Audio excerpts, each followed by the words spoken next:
Čaute ľudia, robíme túto sekciu oktávku a riešime na nej klasické bežné problémy, ako je zadná náprava, silen bloky zadnej nápravy, prednú nápravu riešime tlmiče, pružiny atď. V ďalšom zábere pozeraj a ukážem ti, čo všetko sme riešili na tom a čo všetko zostalo, alebo čo ešte by trebalo riešiť. A keď ty ako majiteľ auta sleduješ toto video, čakaj, že za chvíľku ti budem volať, že ti treba ešte nejaké veci, lebo našli sme počas opravy ďalšie nejaké chyby, čiže čakaj telefón a sledujte video do konca. Takže riešili sme tu zadné pružiny, tlmiče, tieto silen bloky vnútorné. Z tých silen blokov bohužiaľ ostalo už len toto.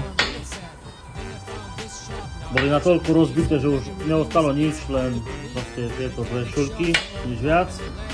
A samozrejme pri rozoberaní tejto starej nápravy, hľadajte čo sa stalo.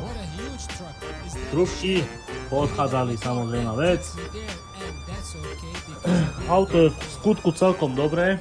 Nové trubky už máme tu. Homokineťák odišiel. Už je namontovaný nový. Ešte pásky a trošku to očistiť a bude to fajn. Takisto budem volať za chvíľku zákazníkovi s tým, že toto treba. Riešia sa tu aj brzdy predné, trubky a tak ďalej. Inak to auto dostane ďalší život a bude fungovať jak cukrík.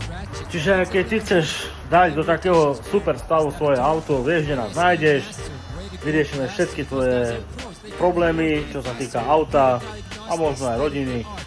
Takže zavolaj, rieš a tak ďalej.